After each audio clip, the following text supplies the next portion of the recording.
C'est de vous présenter quel est mon prisme, quel est mon vécu qui influence mon discours ce soir. Aujourd'hui, je suis coach agile chez Xebia. Pour autant, j'ai un passé un peu tumultueux dans l'industrie du jeu vidéo. Cette industrie dont on dit qu'elle n'est pas sérieuse et qui, pour autant, aujourd'hui, fait des projets qui se comptent en milliards d'euros. Je vais vous parler d'agilité à l'échelle. Et pour ça, je voudrais introduire le sujet à travers un certain nombre d'étapes. On va parler un petit peu de complexité ce soir, voir comment ça influence, ça a un impact sur tous nos paradigmes de la gestion de projet, comment on construit nos méthodes de gestion de projet. Réfléchir à l'agilité à l'échelle telle qu'elle est aujourd'hui, et puis ce truc un petit peu nouveau qu'est l'entreprise libérée. Simon Sinek a un TED Talk qui aujourd'hui est célèbre, où il explique l'importance du commencer par pourquoi. Trop souvent, on est dans le comment, on est dans le quoi, on n'est pas dans le pourquoi. Je vais certes parler d'agilité à l'échelle, je vais parler d'entreprise libérée, mais ce qui m'intéresse derrière, c'est le pourquoi de ces deux sujets. Et pour commencer, je vais vous proposer un petit peu de physique nucléaire. Alors je vous rassure, ça va être simple. Voici dihydrogène. Dihydrogène, notre petit ami qu'on peut connaître souvent sous le nom d'hydrogène. Dihydrogène est un gaz, il est inflammable. De son côté, oxygène, c'est un autre gaz, mais pour le coup, c'est un gaz qui n'est pas inflammable, c'est un gaz que l'on respire. Là où les choses commencent à devenir intéressantes, c'est quand on mixe les deux ensemble. On a H2O, on n'a ni un gaz, ni quelque chose d'inflammable, et encore moins quelque chose qu'on respire, à moins d'être un poisson. Ce phénomène-là, c'est ce qu'on appelle l'émergence. C'est un phénomène issu de la complexité. La complexité, c'est lorsqu'on va assembler un ensemble d'individus, un ensemble d'agents, et lorsque ces individus vont être mis ensemble, on va voir apparaître un certain nombre de caractéristiques nouvelles et absentes de ces individus. Alors, les plus scientifiques d'entre vous vont me dire oui, mais hydrogène, H2, oxygène, O2, on les met ensemble, déjà, ce n'est pas H2O, c'est H2O2. Eh bien, on pourrait aller plus loin, on pourrait prendre l'oxygène, et O2, lorsqu'on vient y rajouter à nouveau un oxygène, on a O3, c'est à nouveau quelque chose de complètement différent. On a 3 fois la même unité de départ, mais O3, c'est l'ozone, c'est toxique. Ce n'est pas un gaz que l'on respire. Au sein de la complexité, on a vraiment ce phénomène qui fait survenir des événements qui sont nouveaux, qu'on ne peut pas prédire à l'avance et qui n'appartiennent pas, qui ne sont pas inhérents dans chacun des individus. Alors si je vous pose la question, entre ces deux éléments, lequel est complexe, lequel exprime l'émergence, lequel est compliqué? À votre avis, entre cette centrale nucléaire et ce château de sable, lequel est complexe? Alors traditionnellement, personne n'a envie de se mouiller. Et les châteaux de sable, évidemment, ça va être ma réponse, parce que c'est celle qu'on n'attend pas. En fait, pourquoi le château de sable? La centrale nucléaire, elle est compliquée dans le sens où c'est quelque chose dont on peut définir le comportement. On peut prédire comment vont se passer les choses. On peut l'étudier. C'est certes compliqué à décrire, mais pour autant, on sait ce qui va survenir. Le château de sable, ou plus précisément le tas de sable, c'est quelque chose dont on ne peut pas prédire comment il va se comporter. Ce tas de sable, lorsque je viens rajouter des petits grains de sable, à un moment donné, lorsque je rajoute un énième grain de sable, la structure s'écroule. Et la structure s'écroule sans que je sache dire à l'avance comment elle va s'écrouler et quel est cet énième grain de sable qui va déclencher l'avalanche. Cette complexité, cette impossibilité à la prédire, on la retrouve dans les organisations, on la retrouve au sein de nos communautés, et James Surowiecki l'a décrit à travers ce qu'on appelle la sagesse des foules. Dans la sagesse des foules, il prend un exemple. Vous savez, lorsqu'on est sur les foires, il y a souvent un panier garni à gagner. La foire qu'il observe, il faut deviner le poids d'un bœuf afin de gagner ce panier garni. Ce qu'on fait, c'est qu'on collecte les différentes informations, les différents tickets qui sont proposés par les participants afin de déterminer quel est le participant le plus proche du poids de ce bœuf. Et lorsqu'on analyse ces réponses, ce qui est intéressant, c'est de se rendre compte qu'en fait, la plus proche des réponses, c'est celle de la collectivité. Même l'expert, le boucher qui a l'habitude, le fermier qui a l'habitude de voir le bœuf et qui, on peut le penser, sera plus à même de deviner quel est ce poids de cet animal, n'arrive pas à obtenir un résultat suffisamment proche que celui de l'ensemble de la collectivité. C'est quelque chose que l'on retrouve qui a été exprimé chez Best Buy, lorsque Best Buy étant l'équivalent à peu près américain d'un Darty, pour le resituer chez nous, lorsque le PDG de Best Buy se retrouve avec des objectifs fixés par son conseil d'administration, on lui demande d'atteindre des ventes de Thanksgiving qui lui semblent trop élevées. Il fait le même genre de sondage en interne, 6 mois avant les ventes.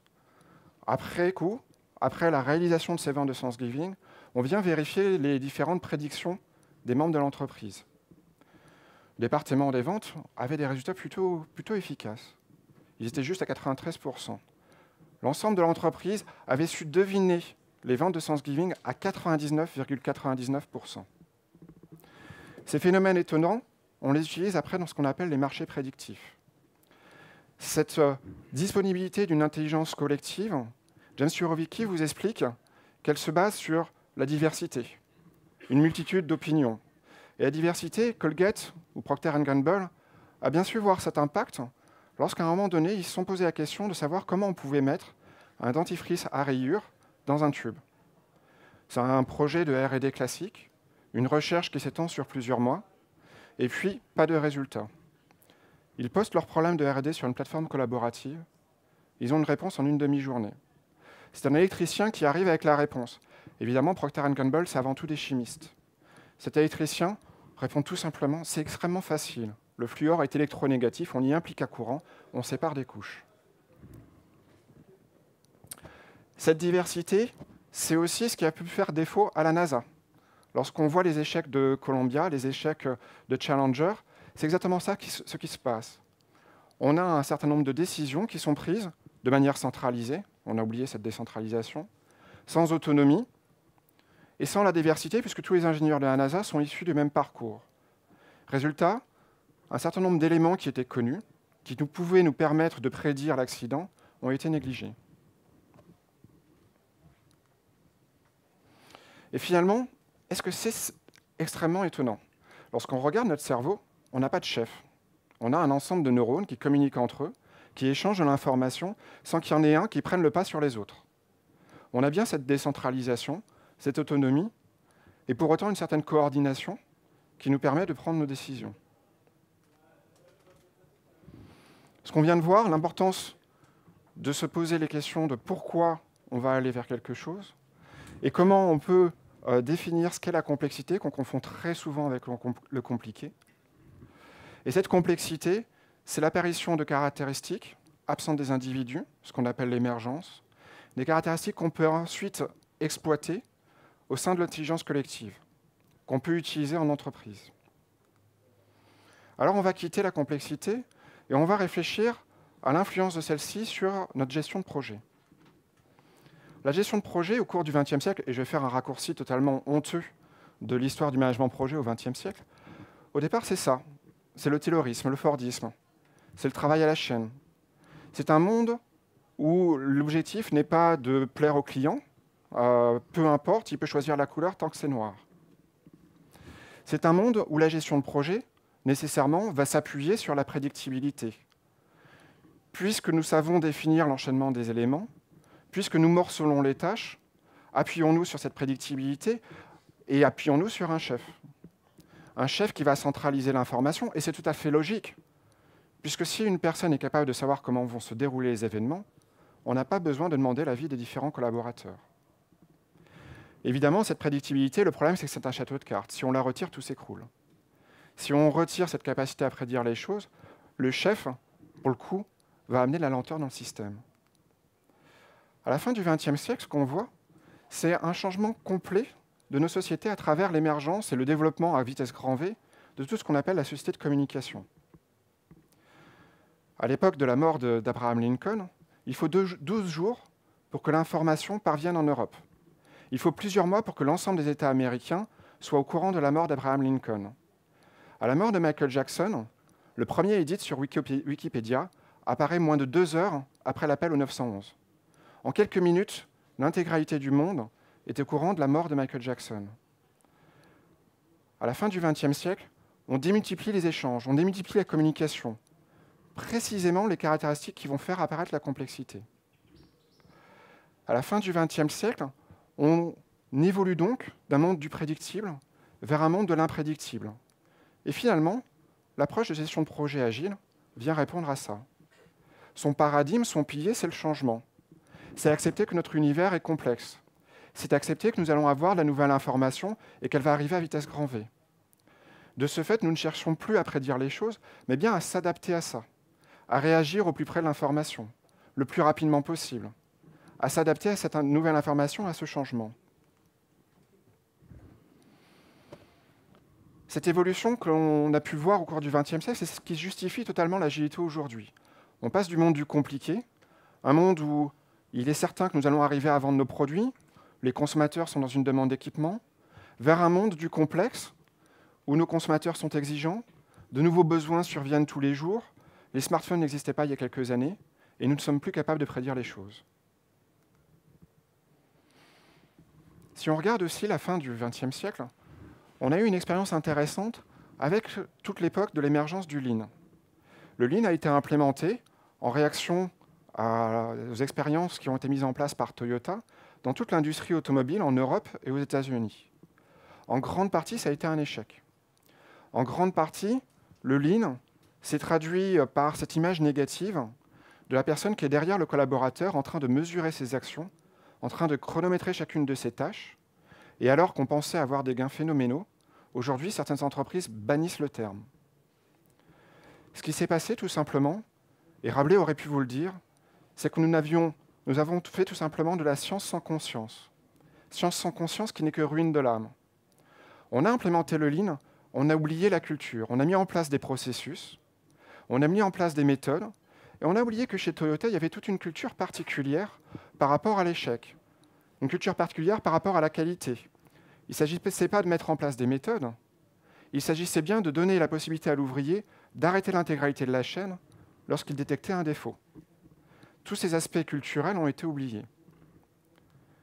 Et il est bien important de comprendre que lors d'une transformation, et ça a été évoqué déjà à de nombreuses reprises lors de cette journée, et notamment Yves Cazot a pu en parler ce matin lors de la keynote d'ouverture, la culture est extrêmement importante de manière à pérenniser nos pratiques. Une transformation qui ne s'appuie que sur la mise en place d'outils est un échec. Pour qu'elle puisse durer, elle doit aussi se poser la question de la culture. Reproduire un succès, ce n'est pas juste une question de méthode. C'est bien cultiver une approche différente et faire que même sans la méthode, les personnes vont être capables de s'adapter à la réalité du terrain, vont être capables de s'adapter au changement. Et maintenant, si l'on se dirige vers l'agilité à grande échelle, la façon dont on a construit nos différents frameworks, nos différentes opportunités, nos différentes façons de regarder l'agilité à l'échelle, que ce soit notamment à travers les plus populaires que sont l'approche de Spotify ou le modèle de framework proposé par SAFe, c'est une façon qui s'est construite par empilement de processus. Nous avions l'agilité de base, l'être agile, et on est venu y rajouter un certain nombre de processus pour être capable de contrôler quelque chose sur lequel on avait un nombre d'individus plus important. On parlait de 150 personnes pour diriger un projet. Et à travers l'expérience du modèle Feature Team de Spotify, on a venu rajouter des tribus, des squads. Avec SAFe, on a rajouté un Agile Release Train. On a rajouté un Release Planning de manière à coordonner les gens. Ce qu'on a fait tout simplement, c'est qu'on a rajouté du contrôle. Et le contrôle, ce que Dave Snowden explique à travers le modèle Cinefin, c'est que c'est une façon d'évoluer du complexe vers le compliqué.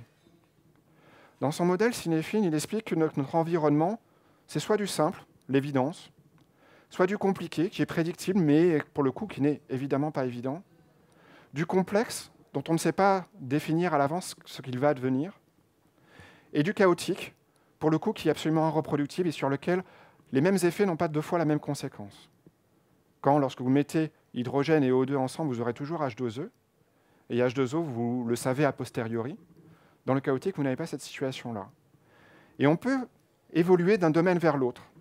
Lorsqu'on vient rajouter du contrôle, on perd bien toute la complexité.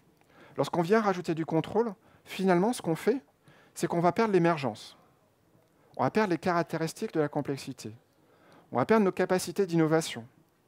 Et on va aussi surtout perdre le sense and response de l'agilité. c'est la mort de la capacité d'adaptation. C'est la mort de notre capacité à accepter le changement, à le prendre en compte, à s'en inspirer pour être plus efficace. Les frameworks aujourd'hui d'agilité à grande échelle sont construits par empilement de processus. Ce faisant, on oublie finalement qu'on est en train de dévier non plus vers de l'agilité, mais vers du command and control classique. On est en train de perdre même ces caractéristiques qu'on voulait développer à l'échelle. On est en train d'évoluer vers un modèle qui peut certes être intéressant dans certains contextes, mais qui n'est plus totalement agile. Alors ce qu'il faudrait faire, c'est arriver à concevoir des méthodes qui nous permettent de grandir tout en restant réactifs au changement, qui nous permettent de grandir tout en gardant cette émergence. Alors pour ce faire, ce qu'on va chercher à obtenir, c'est arriver à bien garder une des forces de l'agilité, c'est qu'on n'a plus besoin d'un chef, parce que c'est suffisamment simple pour que notre framework, notre méthode, puisse être portée par chacun des individus. Et si notre façon d'agir, notre façon d'organiser notre projet est portée par l'ensemble des individus, eh bien, c'est bien notre capacité à réagir au plus près de l'action. C'est une capacité à réduire notre adaptation au changement. Alors évidemment, à grande échelle, le risque, c'est de devenir Shadok. C'est d'aller vers le chaotique. C'est de se perdre dans des discussions incessantes et de ne pas arriver à s'aligner. En fait, la réponse à tout ça, elle est assez simple. C'est une question de culture.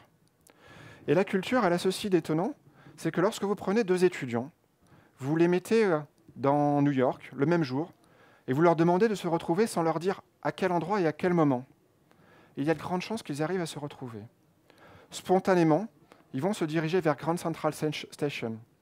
Ils vont se diriger vers l'Infobus. Et ils vont y aller à midi. Ça, c'est de la culture. De la culture qui va nous permettre de nous coordonner. L'agilité à l'échelle, le modèle d'agilité à l'échelle qu'il nous faudrait, est un modèle qui va rajouter de la culture pour nous aligner et qui va retirer des processus encore plus que ce qu'on pouvait avoir avant, de manière à gagner encore en capacité à accepter la complexité, en capacité à faire preuve d'émergence. Grandir en restant réactif au changement, décider au plus près de l'action, porter le framework du projet par l'ensemble de l'équipe, s'aligner à travers la culture, toutes ces choses-là, finalement, on les a. On les a à travers ce qu'on appelle l'entreprise libérée. L'entreprise libérée, ça a commencé à être théorisé et présenté dans un livre d'Isaac Gates en 2009, où il vous donne cette définition. L'entreprise libérée, aujourd'hui, c'est quelque chose qui est populaire, à tel point que Arte fait un documentaire qu'il appelle « Le bonheur au travail », sur une chaîne donc relativement à grande écoute. C'est cette idée qu'on va donner la capacité aux individus de prendre les décisions. C'est ceux qui savent qu'ils vont faire. C'est aussi une réaction à un sondage qui a été publié qui nous explique qu'aujourd'hui, en entreprise, nous n'avons seulement 13% de personnes qui sont motivées par l'entreprise, qui sont engagées. 87% d'entre elles sont désengagées. Et même 24% sont activement désengagées, c'est-à-dire qu'elles sont en train de saboter l'entreprise de l'intérieur. Ces chiffres sont même encore plus affligeants en France. On a seulement 9% de personnes engagées. Cette entreprise libérée, elle a aussi ensuite été reprise, et on est allé un petit peu plus loin dans l'étude, à travers le livre de Frédéric Laloux, Reinventing Organizations, qui au passage vient d'être traduit en français. Dans ce livre, alors qu'Isaac Gates nous racontait un certain nombre d'exemples, nous faisait un petit peu rêver par des entreprises qui avaient des façons d'agir assez différentes de ce qu'on pouvait voir d'habitude, décentralisées, en autonomie, en responsabilisant les individus. Frédéric Laloux vient donner des grilles de lecture en regardant comment ces entreprises évoluent à travers le temps, en nous expliquant que ce phénomène, ce n'est peut-être qu'une évolution des mentalités, qu'aujourd'hui, tout ça s'inscrit à travers une façon de voir le monde qui est différente. Et finalement, lorsque je vous dis que notre monde est de plus en plus complexe, ça semble assez logique qu'avec l'évolution de nos sociétés, nous sommes en train de faire évoluer nos modes d'organisation. Ça se traduit notamment chez Favi, une entreprise picarde dans la sidérurgie, un travail pour le coup, travail à la chaîne par excellence, par une organisation sur laquelle nous n'avons plus de chef, sur laquelle ceux qui savent font, et qui a des résultats économiques assez étonnants. En plus de 20 ans, ils n'ont jamais augmenté le prix de leurs produits hors coût des matières premières. Cette entreprise picarde, d'à peu près 400 employés, exporte en Chine. Elle sous-traite pour l'industrie automobile, elle fabrique des fourches pour cette industrie automobile, elle est capable d'exporter en Chine. En 25 ans, elle n'a jamais été en retard sur une livraison. Ça fait un petit peu rêver lorsqu'on est dans le monde de l'IT. Alors cet exemple de Favi, on vous le ressort assez souvent lorsqu'on parle d'entreprises libérées. Et ils ne sont pas seuls. Toutes les entreprises sur ce slide sont des entreprises libérées. Et c'est des entreprises qui sont dans des mondes, dans des univers totalement différents. Morningstar, c'est 80% du traitement de la tomate aux États-Unis.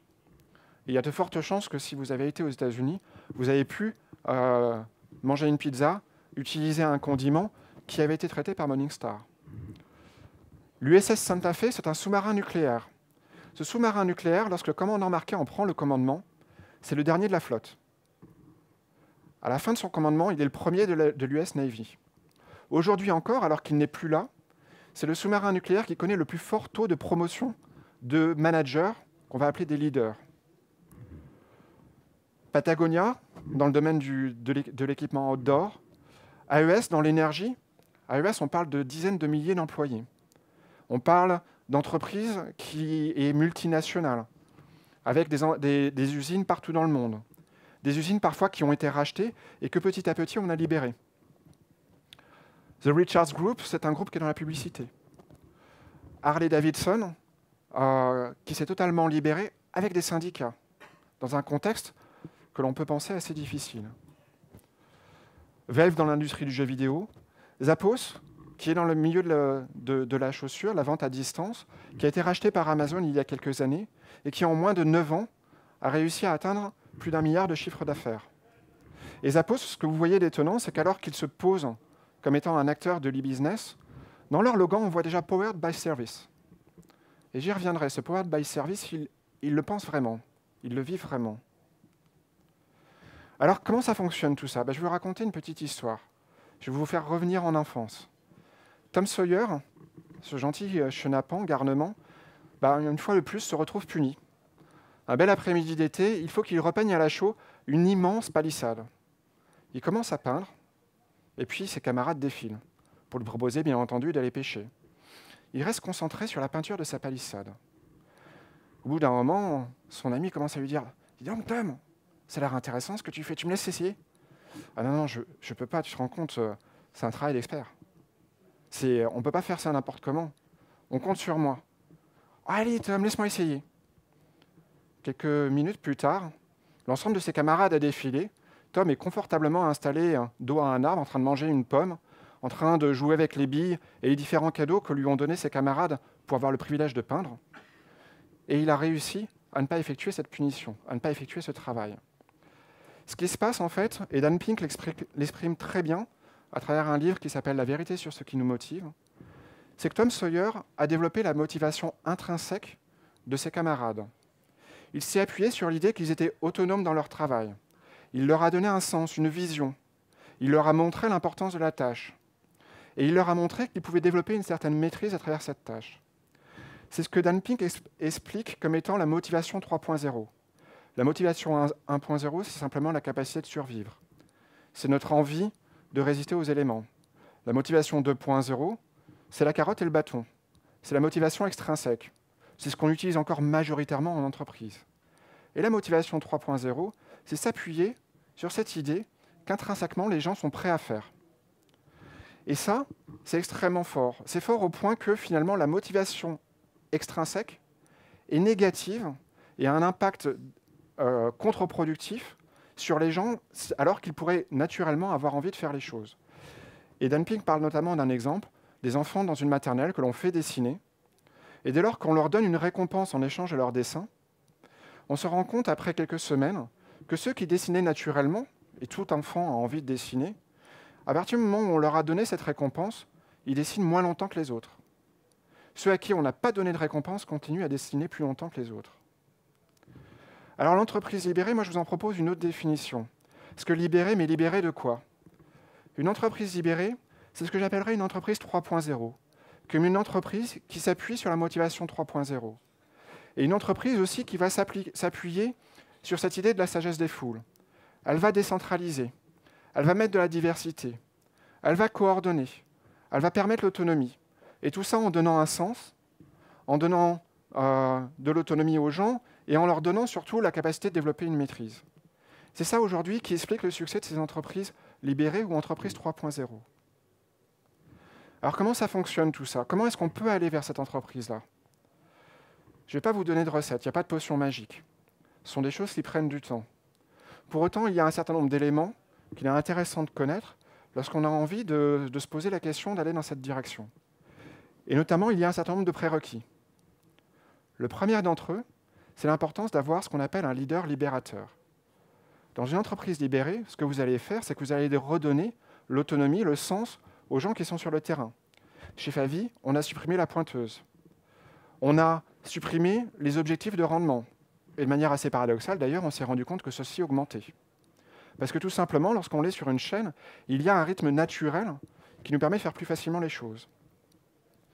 Lorsqu'on vient mettre ces objectifs, potentiellement, on va aller travailler un petit peu moins vite, de manière à, lorsque les objectifs vont être augmentés, être capable de toujours continuer à fournir. Il nous faut un leader libérateur qui a le courage de prendre la décision de faire des choses qui sont peut-être contre-intuitives, de laisser les employés décider lorsqu'ils vont vouloir revoir la politique de salaire. Il faut avoir ce leader libérateur qui vient d'en haut, qui est convaincu de cette idée d'aller vers plus de libération. Autre élément extrêmement important, c'est d'avoir une transparence de l'information. Et Stan Richards, du Richards Group, dit que l'information importante dont vous devez vous assurer qu'elle est partagée auprès de vos employés, c'est celle dont ils n'ont pas besoin. Celle dont ils n'ont pas besoin parce que c'est de celle-ci que vous avez le plus de chances d'avoir de l'émergence. Dans l'économie du savoir, ce qu'il y a d'intéressant, c'est que lorsque je vous partage une information, d'abord, je ne m'appauvris pas, et ensuite, cette information, elle va faire écho sur votre savoir. Elle va susciter une information nouvelle, triviale peut-être, mais peut-être aussi quelque chose d'extrêmement enrichissant. Cette information qui ne m'est peut-être pas utile directement, c'est celle-là qui va peut-être nous permettre demain d'inventer un nouveau produit. Cette transparence de l'information, elle va nous permettre d'avoir de la confiance, de développer de la confiance envers nos employés. Et ça aussi, c'est extrêmement important lorsqu'on veut aller vers l'entreprise 3.0. Cette confiance, on va l'exprimer aussi à travers une culture qui accepte l'échec. Et les Anglais ont ce joli mot que je trouve, c'est de dire que fail, c'est finalement un first attempt in learning. C'est une étape vers de l'apprentissage. C'est une étape vers de l'amélioration. Alors en France, la culture de l'apprentissage, la permissivité de l'échec, elle est assez faible. Dans une entreprise libérée, c'est extrêmement important. Un autre élément qui m'a toujours un petit peu chagriné, c'est que si l'on en croit la conduite du changement de Kotter, lorsqu'on veut vouloir transformer les organisations depuis l'intérieur, il est important d'avoir un sentiment d'urgence. Kotter l'illustre à travers cette histoire de pingouins qui voient leur banquise fondre. Et puis, comment est-ce qu'on va gérer le fait que notre environnement est en train de changer? Comment est-ce qu'on va pouvoir sortir d'un contexte confortable et aller réagir et s'adapter à ce changement? Et Kotter a toujours mis en avant, dans la première de ces 8 étapes de la conduite du changement, l'importance de créer ce sentiment d'urgence. Et en fait, j'ai trouvé quelque chose d'assez intéressant à travers l'expérience d'HCL Technologies. Ils font cet exercice qu'ils appellent le miroir-miroir. C'est le miroir de Blanche-Neige. Miroir, miroir, dis-moi qui est la plus belle. Miroir, renvoie-moi à la réalité. Je vais faire l'exercice de regarder dans ce miroir quelle est ma situation actuelle. Est-ce que la situation actuelle, elle est aussi rose que je le pense? Et chez HCL Technologies, lorsqu'ils décident d'aller vers l'entreprise 3.0, en fait, ils se rendent compte qu'alors qu'ils sont en croissance, finalement, ils croient moins vite que leurs concurrents. Qu'alors qu'ils sont innovants, eh bien, ils innovent moins vite que leurs concurrents. Et tout ça, ça leur fait prendre conscience de la nécessité d'évoluer. Pas de recette, mais quelques prérequis. Et ces prérequis se répondent les uns vers les autres. Le leader libérateur qui va piloter la transformation, qui va être crédible dans l'autonomisation des gens, et pardonnez-moi le mot parce qu'il n'est pas très beau. La transparence de l'information qui nous permet de la confiance. Cette culture de l'apprentissage, la permissivité de l'échec, qui fait que si l'ouvrier, la personne qui est sur le terrain, à qui je vais avoir délégué la capacité de prendre la bonne décision, parce qu'elle est face au contexte, si elle se trompe, ce n'est pas bien grave. Je vais réagir, pivoter et m'adapter à ça. Et puis, une forme de prise de conscience de la réalité qui va nous pousser vers du changement. L'entreprise libérée, on voit aussi qu'il y a un certain nombre d'erreurs d'interprétation. Et la première erreur d'interprétation, c'est de penser qu'il puisse y avoir une recette. Une erreur d'autant plus facile à faire qu'il existe une entreprise qui s'appelle Holacracy et qui a défini un modèle pour aller vers l'entreprise libérée. Mais la recette, vous le savez bien, lorsque vous êtes en train de monter votre meuble Ikea, 20 minutes, 2 personnes, 3 heures après, avec l'ensemble de l'entreprise, enfin de l'entreprise familiale, qui s'est mise à la construction, on se rend bien compte que finalement, cette recette, elle n'était peut-être pas si évidente que ça. La recette, elle oublie toujours le contexte. Elle oublie toujours la réalité du terrain. Et lorsqu'on veut aller vers quelque chose qui finalement cherche à répondre au changement de notre univers, il est impossible de prédire les choses. Il est impossible de définir une recette qui va nous dire comment nous aligner, comment nous organiser. Une autre erreur d'interprétation ou un biais dans lequel on pourrait tomber, c'est de penser que lorsqu'on va aller vers une entreprise 3.0, on est libre et on est libre de notre environnement. Et AES en a fait la douloureuse expérience. Alors dans son livre, Frédéric Laloux vous dit qu'AES aujourd'hui, ce n'est plus une entreprise libérée. La bonne nouvelle, c'est qu'ils sont encore une entreprise libérée. Mais effectivement, à l'époque du scandale Enron, AES dans l'énergie s'est retrouvé confronté à une perte de confiance envers ce secteur. Et du coup, les banques ne prêtaient plus. Ils avaient fait quelques investissements hasardeux envers des pays d'Amérique du Sud, et d'un seul coup, ils n'avaient plus les liquidités pour financer. Le cours de leur action est passé de $70 à $1. Ils ont su se réinventer, ils ont su remettre du contexte, ils ont su savoir comment communiquer envers leur marché, envers leurs actionnaires, prendre compte de la législation et réorganiser toute leur communication financière en la reprenant à plusieurs reprises pour être encore plus transparents, pour développer encore plus de confiance. Et ils ont su faire ça sans renier leur modèle. Une dernière erreur d'interprétation, c'est peut-être celle qu'est en train de vivre Zappos. Et je le dis avec un énorme respect pour eux. Un énorme respect parce que quand je vous dis qu'ils ont la qualité du service au cœur de leur démarche, je les ai contactés.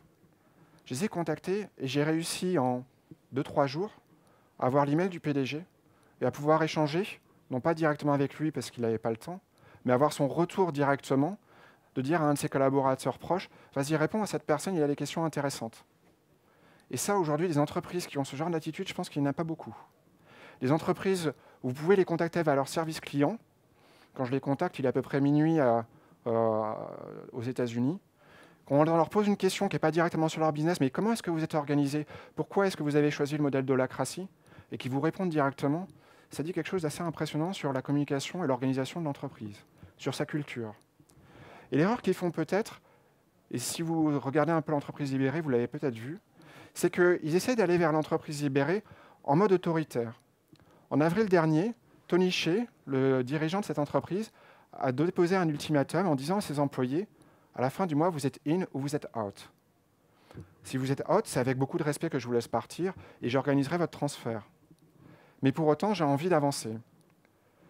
La problématique, c'est que lorsque je dis à mes employés que je vais vous autonomiser, que je vous responsabilise, que je vais vous donner de la confiance, si je vous dis ça, mais qu'en même temps je vous dis, mais vous n'avez pas le choix, je ne suis pas cohérent. Et à partir du moment où on dit dans une entreprise, je vais vous laisser faire, évidemment, il y a une méfiance. Si on a cette méfiance et qu'on vient imposer les choses, on casse la relation. Et c'est certainement une erreur qu'ils peuvent avoir fait. Et suite à ce message, on a quand même pas loin d'un quart de 15% de l'entreprise qui est partie. Erreur supplémentaire peut-être, c'est qu'ils ont essayé de mettre en place le modèle d'Holacracy. Ils ont essayé d'aller vers de l'entreprise 3.0 avec un modèle préformaté. Et pour autant, ils n'en avaient peut-être pas besoin. Lorsqu'on lit le retour d'expérience de Tony Hsieh, on voit une entreprise qui, par essence, était déjà en train d'exprimer toutes les caractéristiques de cette entreprise 3.0. Alors, une dernière erreur d'interprétation, c'est de penser qu'on n'a absolument plus de hiérarchie. Et c'est vrai que c'est le message le plus fort. Lorsqu'on dit entreprise libérée, on dit on vous libère de vos managers. Vos managers, ils sont contre-productifs, ils vous ralentissent. C'est un message qui peut séduire. Mais si la hiérarchie, elle disparaît en tant que rôle. Elle ne disparaît pas en tant que fonction. La hiérarchie, finalement, elle va évoluer vers ce qui pourrait s'apparenter à une sorte de logiciel. C'est-à-dire quelque chose qu'on va pouvoir utiliser en fonction d'un besoin. Elle va être distribuée, elle va être émergente, elle va être utilisée en fonction d'un contexte. Je vais aller chercher la personne que je respecte, la personne dont je connais le savoir, qui va pouvoir me donner son expertise, son savoir-faire que je respecte, afin de pouvoir trancher un problème auquel je suis confronté. Et ce rôle de hiérarchie, il va bouger dans l'organisation. Mais il va toujours être proche de moi. Et il va toujours s'exprimer d'une manière réactive et qui tient contexte du terrain. Quelques erreurs à ne pas commettre, l'idée de suivre un mode d'emploi, l'idée d'oublier le contexte, une hiérarchie qui disparaît, ou libérer avec autorité. Et une dernière, c'est de penser que tout ça, ça va être rapide. Chez Harley-Davidson, lorsqu'ils ont entamé leur libération, ils l'ont entamé en 87, ça leur a pris 7 ans avant qu'ils arrivent à obtenir des résultats qu'ils estimaient satisfaisants. 7 ans, c'est long. Un changement de culture, ça ne se fait pas simplement en appliquant une recette. Ça prend du temps. Et aujourd'hui, Harley-Davidson va encore plus loin. Et là aussi, alors qu'il y avait certains doutes sur le fait qu'Harley-Davidson soit encore une entreprise libérée, je les ai contactés via leur canal de communication financière, donc le canal qui s'adresse aux investisseurs, celui dont on peut penser qu'il va être le plus rigide, le plus formaté, le plus juridique. Et la personne que j'ai eue en face, alors qu'elle ne connaissait pas les références que je lui fournissais, est allée rechercher, et finalement m'a apporté la réponse que si, effectivement, à un moment donné, ils étaient organisés avec des cercles, alors des cercles qui sont bien différents des cercles de la sociocratie, qui sont différents des cercles de l'holacratie, s'ils étaient organisés avec des cercles et qu'ils les ont effectivement supprimés, c'est que conjointement avec leurs syndicats, ils se sont rendus compte que ces éléments-là, ça les a empêchés d'aller vers encore plus d'autonomisation. Aujourd'hui, Harley-Davidson est une entreprise qui cherche encore plus à pouvoir avoir une prise de décision qui se fait sur le terrain. Alors cette entreprise libérée, on la critique aussi. Et notamment, ce qu'on va vous dire, c'est que c'est manipulateur. Finalement, si on vous dit qu'on va se débarrasser de nos managers, c'est super comme downsizing, ça. C'est intéressant si je veux faire des économies de coûts. Ce qu'il faut bien voir, c'est que ce n'est pas le modèle qui est manipulateur. Ce n'est pas les armes qui tuent les gens, c'est les gens qui tuent les gens. Le modèle en soi, ce n'est pas un modèle qui est manipulateur. Par contre, il est vrai, dans l'utilisation qu'on peut en avoir, on peut tomber dans la manipulation. C'est en tout cas pas du tout l'état d'esprit de toutes les entreprises que j'ai pu vous présenter. On va vous dire aussi, mais dans ces entreprises-là, si on libère, si on permet d'autonomiser les gens, si on a la décision plus proche du terrain, on n'a plus de contrôle. C'est un risque énorme. En fait, pas du tout. Parce que si vous vous rappelez, on a la transparence de l'information, on a la confiance. Et finalement, on a le contrôle de Rousseau, on a le pacte social. On a cette idée que nous avons tous une conscience et que, au regard de nos pairs, alors qu'on travaille en petits groupes, on va se contrôler tout simplement nous-mêmes. Et d'une manière qui est beaucoup moins invasive que tous les contrôles qu'on veut mettre en place dans les entreprises et qui pour autant ne nous permettent pas de nous échapper d'un scandale comme celui d'Enron, qui pour autant ne permettent pas à Volkswagen d'arriver à contrôler l'intégralité de la chaîne et de ne pas avoir cette expérience malencontreuse dont on dit qu'elle peut leur coûter plus de 80 milliards. Et dernière critique, et celle peut-être qu'on peut soulever, dont on peut se débarrasser le plus rapidement, c'est de dire que tout ça, ce n'est pas révolutionnaire. Et effectivement, la motivation 3.0 décrite par Dan Pink, elle existe depuis les années 60. Elle n'est pas utilisée en entreprise. Ce n'est pas révolutionnaire, on n'est pas en train de prendre la Bastille, mais et alors? Est-ce que pour autant, ça doit nous empêcher d'essayer d'aller vers ce genre de modèle? Est-ce que pour autant, du coup, tous ces éléments-là deviennent inintéressants? Sans doute pas. Donc attention à toutes les critiques qu'on peut voir autour de l'entreprise libérée. Et pour ma part, j'ai essayé vraiment d'aller voir ces différentes objections de manière à, comme on aime le faire, s'instruire de la situation complète et de voir ce qui pouvait être valable. Aujourd'hui, on a certes des déviances, mais on n'a rien qui vient remettre en cause totalement le modèle. Le côté manipulateur, il faudra s'en prémunir, il faudra y faire attention. L'absence de contrôle, ce n'est pas forcément un vrai problème. Et lorsqu'on approche de la fin, je voudrais dire, OK, tout ça, mais nos modèles, donc finalement, nos frameworks, l'agilité à grande échelle à travers le retour d'expérience de Spotify, à travers le modèle SAFe, est-ce qu'on doit le jeter à la poubelle? Eh bien non, parce que, on l'a dit, une transformation d'entreprise, ça prend du temps. Et comme le dit George Box, un statisticien, tous les modèles sont faux, certains sont utiles. L'intérêt de ces modèles, c'est tout simplement d'initier le changement. c'est de nous permettre d'avancer dans nos réflexions. Une entreprise 3.0, c'est compliqué à mettre en œuvre. C'est quelque chose qui ne se fera pas en une seule fois. Et finalement, une transition, c'est peut-être aussi de passer par cette agilité telle qu'on peut la vivre à travers un framework. C'est de passer par un certain nombre de processus qu'on va mettre en place dans l'entreprise et qui ne vont pas forcément s'attacher à tout changer d'un coup, mais qui vont aller regarder certains domaines, certaines expertises et essayer de les revisiter d'une façon différente. Et je reviens sur mon passé dans l'industrie du jeu vidéo. Dans cette industrie, lorsque j'en suis sorti, j'ai découvert la notion de MOE et de MOA. C'était une notion qui n'existait pas. Je fonctionnais avec des équipes de plus de 150 personnes sur un même projet, distribuées partout dans le monde, et qui étaient déjà naturellement organisées en feature team. On avait des fonctionnalités qui étaient distribuées, une équipe qui était en charge d'un niveau, une autre qui était en charge d'une couche réseau, une dernière qui était en charge de l'expérience utilisateur. On s'alignait par de la culture. Dans l'industrie du jeu vidéo, on doit satisfaire un client final qui est extrêmement exigeant. Sur 10 produits, on en a 8 qui échouent. Lorsqu'on commence à concevoir un produit, on va réfléchir en termes d'émotions. Quelles sont les émotions que je veux faire ressentir à mon client? Et ces émotions, ça va être le filtre qu'on va utiliser tout au long de la réalisation du projet, afin d'être mieux capable de répondre aux besoins du client. Et chacun des éléments qu'on va mettre, chacune des fonctionnalités qu'on va mettre dans ce projet, va être là de manière à nourrir ces émotions. Si ce n'est pas intéressant, on le retire. On va s'aligner naturellement par la culture. Alors, il y a quelques temps, lorsqu'on m'aurait posé la question « Mais est-ce que finalement, ce modèle d'entreprise 3.0, il est pour tout le monde ?» Je vous aurais dit « Sans doute pas. » Ça semble compliqué quand même. Et puis, je vous disais, le savoir, il rebondit. Et on m'a partagé une conférence récemment qui parlait des X, Y et Z. Alors, c'est un modèle, il est certainement faux. Moi-même, je suis censé être un X. Je me sens beaucoup plus comme un Z. Mais lorsqu'on vous décrit ces personnes-là, on vous dit un X, il vit dans l'entreprise et il considère qu'il doit lui apporter son savoir. Un Y, il sait déjà qu'il va passer à travers un certain nombre d'entreprises et de ce fait, il ne lui fait plus trop confiance. Monsieur Z, lorsqu'on lui demande qu'est-ce qu'il veut faire plus tard, il nous dit « je veux être entrepreneur, je veux être autonome, je veux pouvoir être l'artisan de mon propre savoir, je veux pouvoir développer ma propre expertise ». Finalement, il est en train d'exprimer toutes les caractéristiques de cette entreprise 3.0. Et pour terminer, je voudrais vous laisser sur cette phrase de Gandhi. Cette entreprise 3.0, au départ, on l'ignore. Peut-être qu'ensuite, on vient s'en moquer, on va la combattre, et demain, c'est une évidence. Et lorsque Frédéric Laloux vous parle de l'histoire des organisations, peut-être que demain, cette entreprise 3.0, elle sera de plus en plus présente et elle sera la réalité.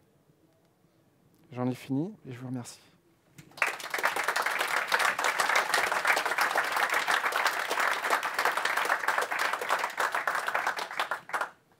Est-ce que vous avez des questions ?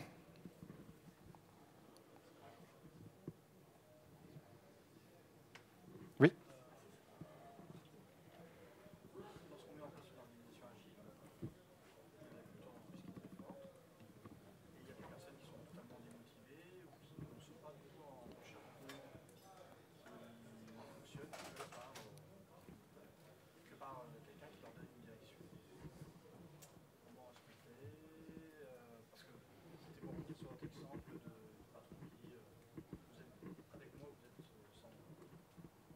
Donc la question, c'est, dans les entreprises, on a effectivement très souvent des gens qui sont démotivés, qui n'ont pas envie d'y aller. Et comment est-ce qu'on va gérer ces personnes-là? Comment est-ce qu'on va faire? En fait, si on regarde ces personnes-là, elles ont bien de la motivation intrinsèque. Elles sont certainement très investies en dehors de l'entreprise. Elles sont peut-être en train d'apprendre la guitare alors qu'elles ne deviendront jamais une rockstar. Par contre, elles ont un sens. Elles ont une vision qui leur dit que je fais de la guitare parce que finalement, ça me plaît d'avoir ce plaisir-là. Je peux développer une certaine expertise. Je ne serai jamais Jimi Hendrix, mais je peux essayer de m'améliorer. Ces personnes-là, dans les entreprises, aujourd'hui, ce qui leur manque, c'est tout simplement ça. Et ce qu'il faut commencer à faire, c'est de remettre cette motivation intrinsèque. C'est de partager la vision de l'entreprise. Et lorsqu'on va voir sur les sites de toutes ces entreprises que j'ai pu citer, la vision de l'entreprise, vous la trouvez. Elle est forte. Et ce n'est pas juste un discours qu'on est en train de mettre, tout simplement pour satisfaire des investisseurs ou une nouvelle mode qui dit que l'entreprise doit avoir des valeurs. Lorsque Zappos vous dit « Powered by Service », vous le voyez, moi je l'ai vécu, je l'ai vu concrètement. Et d'ailleurs, dans son livre, Tony Hsieh, à un moment donné, dit J'ai hésité un moment à vous partager cette anecdote, mais parce que je me suis dit, qu'est-ce qu'on va faire? Est-ce qu'on ne va pas solliciter mon service client à l'outrance? Mais alors que tous mes amis venaient me provoquer gentiment sur la qualité du service chez Zappos, une fois alors qu'on était un soir dans un hôtel et qu'il n'y avait plus de room service, qu'on voulait commander des pizzas, on a appelé service client Zappos. Une demi-heure après, les pizzas étaient livrées. Zappos, c'est le milieu de la chaussure. Zappos, cette culture, il l'avait dès le départ. Ce sens, cette vision, il l'avait dès le départ, et ça a bien été relayé, bien été partagé. Alors encore une fois, ce n'est pas donner une recette, mais par contre, essayer de redonner ce sens, de permettre de développer de la maîtrise, et de donner de l'autonomie aux gens, ça peut aider. Et l'autonomie, c'est peut-être pas sur tout au départ, c'est peut-être sur la partie qui les intéresse le plus. Je ne sais pas si ça répond, mais j'espère que ça donne un éclairage. D'autres questions?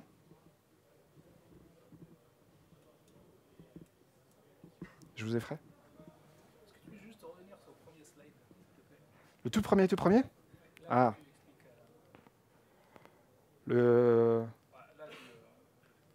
Alors, attendez, parce que si on va sur le tout premier, on va quitter la présentation, parce que sinon... Alors, passe... Le 2, le slide 2. Celui-là? Le 2, numéro 2, tout en haut. D'accord, le mien. Ah, pardon. Là, en fait, où tu expliques l'indépendance, le côté, la décentralisation. Ah, c'est celui-là. C'est celui, alors je vous invite à le lire, hein, et je vous repartagerai, je vous remettrai les différentes références bibliographiques à la fin. Celui-là s'inspire énormément de tout ce qui s'appelle la sagesse des foules, qui a été décrit par James Surowiecki. Ces éléments-là, en fait, c'est ce qu'il a pu constater, qu'il a pu étudier à travers un certain nombre de cas de recherche, comme étant les éléments indispensables pour permettre l'expression de ce qu'on appelle la sagesse des foules. La sagesse des foules, c'est aussi cette idée que on constate en fait quand on a une ville, que quand cette ville croît, on a plus d'innovation. Dans une entreprise, quand l'entreprise croît, on a moins d'innovation. On n'arrive pas à s'appuyer sur le fait que plus de personnes, c'est plus de savoir normalement. Si on fait des projets, c'est bien parce que 1 + 1 = 3. Si on a des équipes projets, c'est bien pour ça.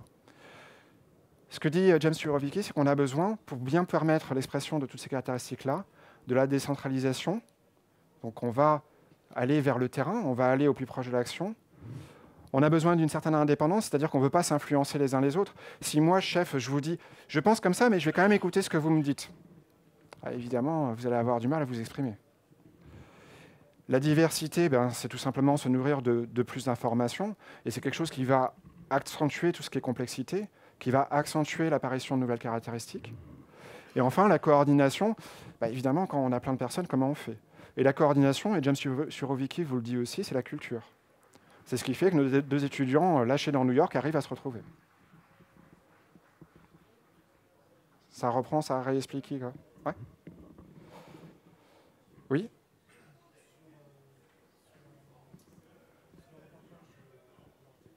Oui.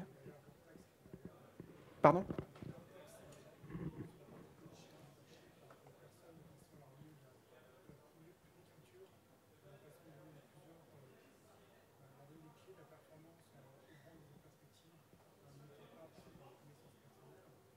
Alors, je suis désolé, je ne vous entends pas bien.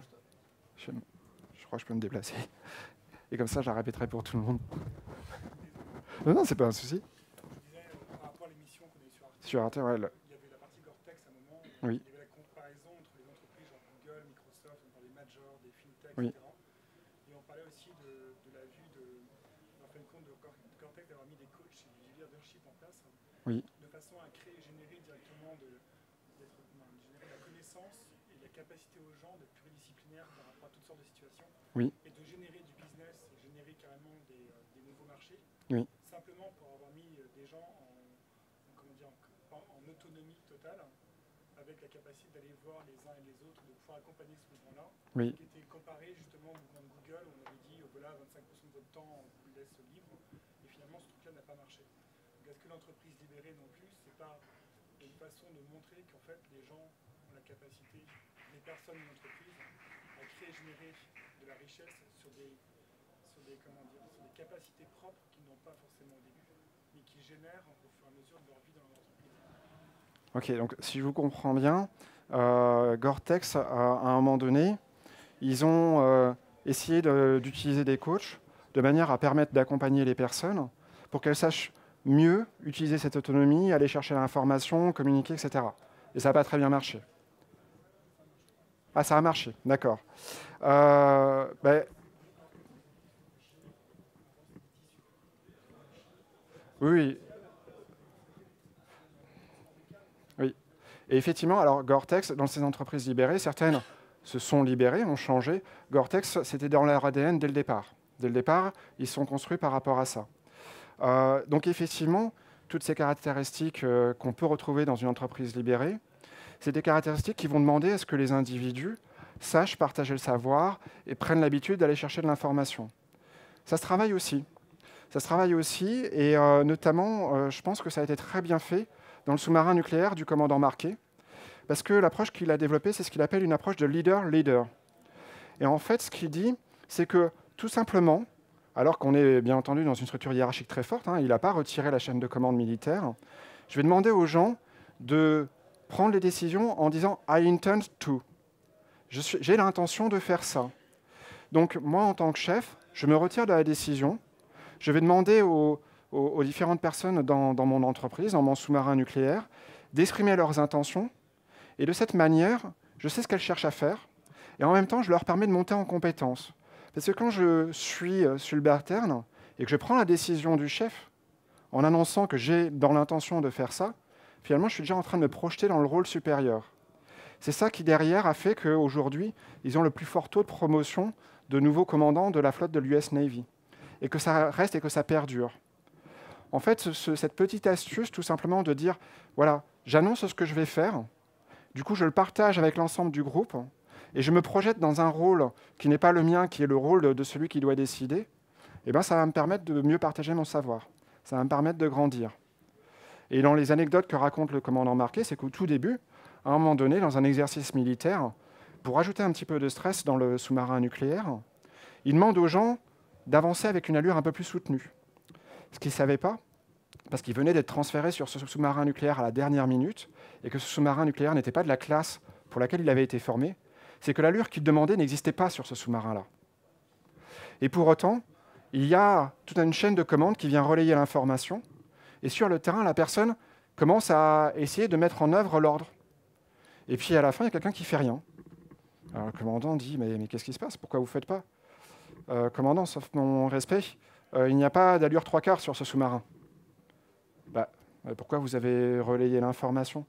On pensait que vous aviez peut-être un savoir à l'US Navy secret, spécialement pour les commandants, et que nous n'avions pas.